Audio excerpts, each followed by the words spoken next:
کہ اس مہینے کی عظمت، رفعت، بلندی، مقام کے لیے اتنا ہی کافی ہے کہ اس مہینے کا تعلق، نسبت، اس مہینے کا ایک خاص لگاؤ آقا دو جہاں، فخر کون و مکان، منبع جود و سخا، ساقی کوثر، شافع محشر، آمنہ کے در یتیم، محبوب کبریا احمد مجتبی محمد مصطفیٰ صلی اللہ تعالی علیہ وآلہ وسلم کی ذات گرامی کے ساتھ ہے۔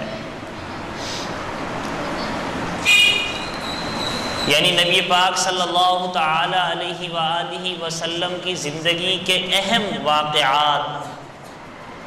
خصوصی واقعات، جن میں ولادت، آپ علیہ الصلوۃ والسلام ہجرت مکہ سے مدینہ کی جانب، اور آپ علیہ الصلوۃ والسلام کی وفات، یہ ربیع الاول کے مہینے میں ہے۔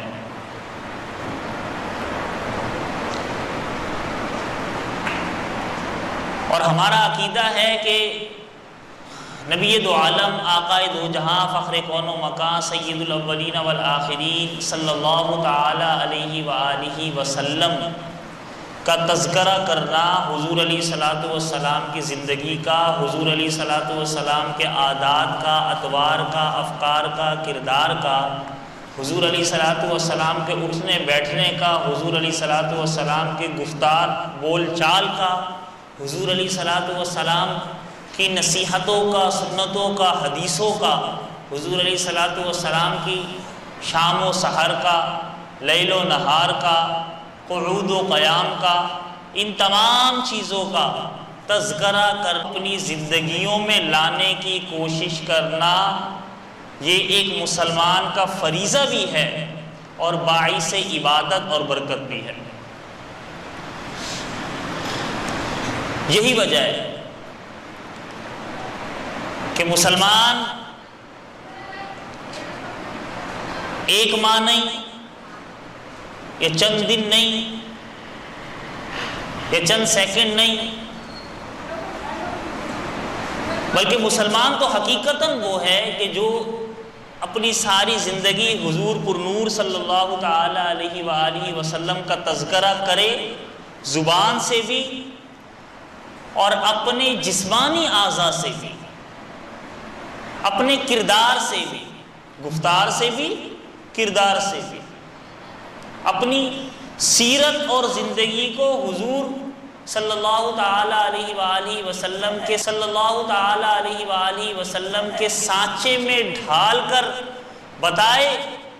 کہ ہمیں حضور علیہ الصلوۃ والسلام کے آنے کی خوشی ہے، تو اس خوشی کا نتیجہ یہ ہے کہ ہم نے اپنی زندگی حضور علیہ الصلوۃ والسلام کی زندگی کے مطابق ڈھال دی۔ وہ حضرت مولانا ڈاکٹر عبدالحی عارفی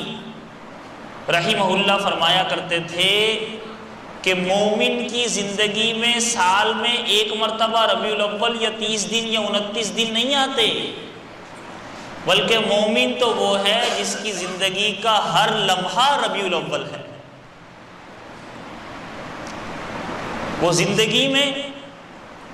اس کا چلنا پھرنا، اس کا اٹھنا بیٹھنا، اس کے گفتار و کردار، اس کی گھریلو زندگی، باہر کی زندگی، تمام حضور علیہ الصلوۃ والسلام کے بتائے ہوئے طریقے کے مطابق ہو جائے، سنت کے مطابق کا ایک ایک لمحہ، ایک ایک گوشہ ربیع الاول ہے۔ تو جس طرح میں نے ذکر کیا کہ حضور علیہ الصلوۃ والسلام کا ذکر بابرکت کرنا اپنی زندگیوں میں لانے کے لیے بھی اور ویسے بھی بابرکت اور عبادت کا باعث ہے۔